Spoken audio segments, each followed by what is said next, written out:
Keep your hands where I can see them. So one of my hobbies is to actually paint miniatures. I find that I can learn a lot by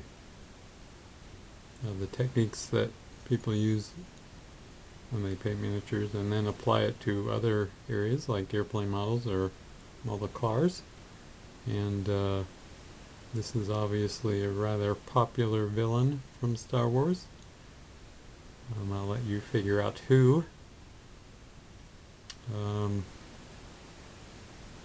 the game is Imperial Assault by Fantasy Flight Games. I don't actually play the game, but I, of course, enjoy the miniatures. So I wanted to show this as he's still a work in progress. He's nearly complete.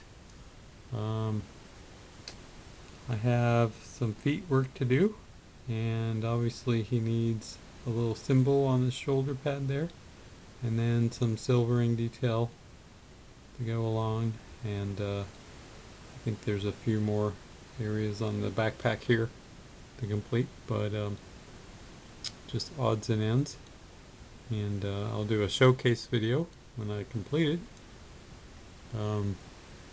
I really like the idea of taking, the detail work I've done. Let me remove this here. Now I can't get very close because my camera doesn't focus, but there's some detail work here and here and on the shoulders that if I tried to do it on a car engine, certainly make interesting details. So I'm looking forward to trying those techniques. But yeah,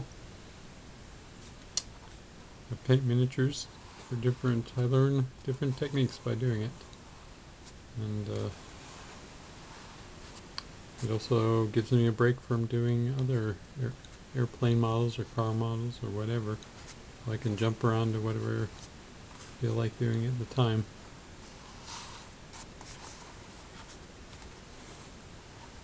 Obviously, there are different variants of his costume. I don't think there's any one correct version. There's just different based on the movie that you were watching. But in this case, I took details from Return of the Jedi.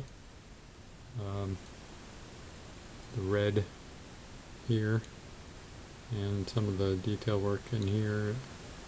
And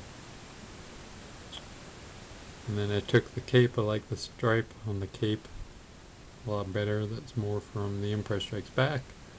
And then part of it was just, I put brown straps that just help distinguish the details a little better. It's not necessarily accurate, but I went more for what looks good, in my opinion, than what's accurate.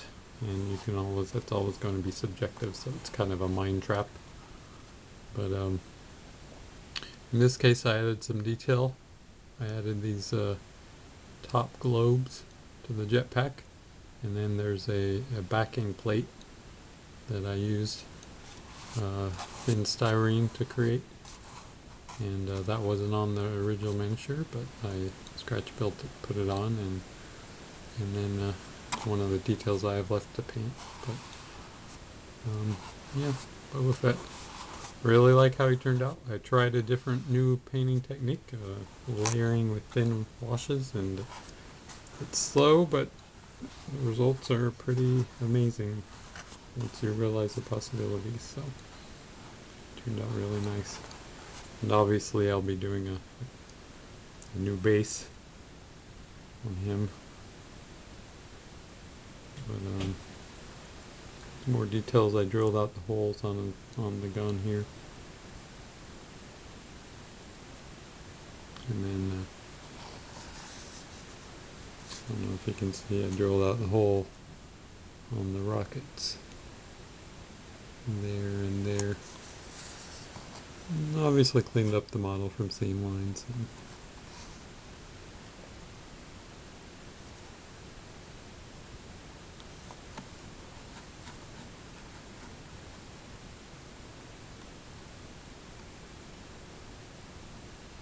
But there you go, Boba Fett.